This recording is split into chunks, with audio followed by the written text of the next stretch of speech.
Well, hello there, and welcome back to Perspectives of Jerry. Today, I want you to take a look at your phone. You've probably spent hours on it today, consuming countless headlines, posts, and notifications. We tell ourselves we are informed. We tell ourselves we are readers.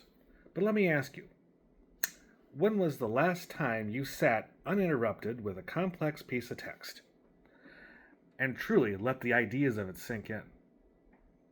We are not reading less, we are reading differently. The problem isn't that people stopped liking books. The problem is that our brains have been subtly but aggressively reprogrammed by the very technology we carry.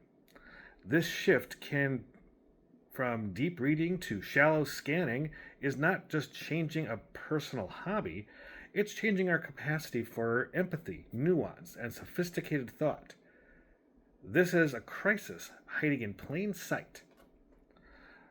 Today, on Perspectives of Jerry, I want to break down why our minds struggle to focus on a book and what consequences are for our society, and then also how we can reclaim the power of deep attention. So, we've established that we are struggling to focus. But why? Is it undiagnosed ADHD? Is it, you know, too much busy? Hmm. Well, I think the first place we have to look is not at ourselves, but at the device in our own hands. Think about how we use a screen. You're constantly hunting for information. You're scrolling, you're skimming, your eyes are trained to jump to bolded text and to headlines to movement. That's a highly effective survival mechanism in the digital jungle, but it's the absolute worst mechanism for reading a novel or a detailed history book. When you sit down with a print book, your brain starts trying to apply those same digital habits. It wants to scan the page, find the nugget of information, and jump to the next thing. That mental friction, that feeling of restlessness, that's your scroll and scan habit battling with the quiet demand of deep reading. It makes the book feel boring, slow, tedious, because your brain has been rewired to demand rapid, continuous hits of dopamine and novelty. We train ourselves for fragmentation. Now, who is benefiting from this? Well, that leads us to attention economy. We often hear that if you're not paying for a product, you are the product. Well, our attention is a commodity. Every company on the internet, from social media giants to news outlets, is designed to keep you clicking, keep watching and scrolling. They succeed when your attention is constantly divided. A book, on the other hand, demands the one thing they are fighting to take from you: sustained, linear, uninterrupted attention. It's a tough fight.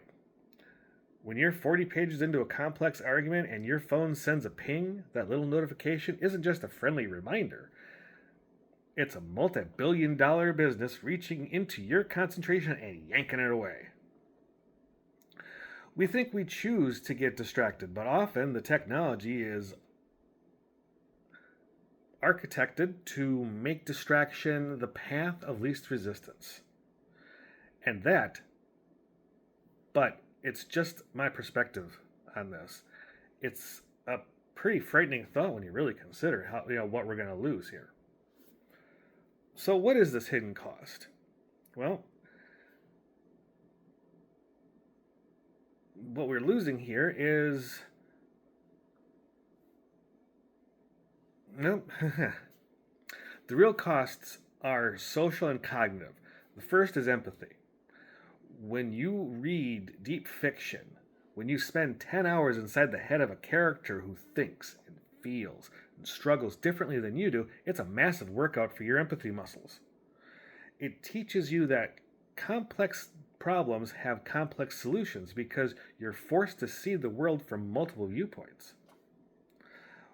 when all you read are nowadays when all you read are hot takes, quick summaries, or polarized opinions, well, you lose that essential practice. Now, second, we lose nuance in critical thinking.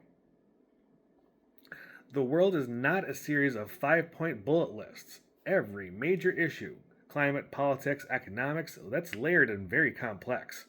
Deep reading trains your mind to follow a long, winding, and sometimes difficult logical pathway. If we lose the ability to sit with a complex idea for an hour, how are we supposed to solve complex problems in our society? We end up settling for the simplest, most emotionally charged answer because it's the fastest. So, the decline of deep reading isn't just about literary appreciation. Say that 5 times fast.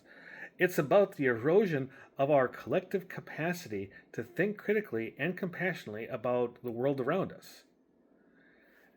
It's about the quality of our collective intelligence. So, where do we go from here? Is there a way to hit the reset button? Wow. Is there a way to hit the reset button on a mind that has been shaped by the scroll and scan habit? Yes, there is. And it requires intentional effort. Now, as I continue here, I want to remind you though that it's going to be probably easier for ones who are older, who grew up reading a lot more, than it is younger people who have been raised by the internet, or raised by devices and such like that. So the decline of deep reading is not a sign of laziness, it's a symptom of a very large systematic problem, and it's the erosion of control over your attention. We have allowed the attention economy to dictate the shape and depth of our thoughts, reducing complex argument to simple bullet points and genuine human connection to quick hit emotional reactions.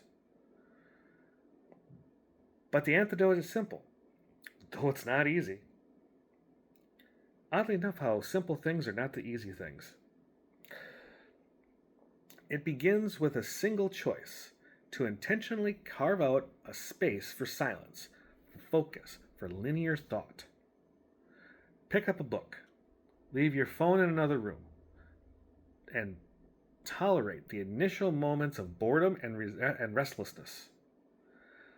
That discomfort is your brain fighting to break free of fragmentation. Deep reading is more than a skill.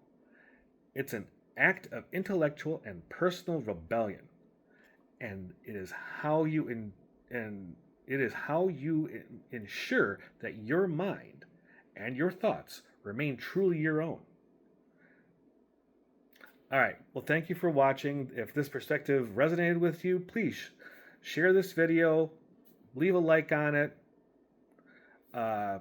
Please do a comment. Let's start a conversation about reclaiming our focus. Thanks again for watching Perspectives of Jerry. I look forward to seeing you in the next one. Have a great day.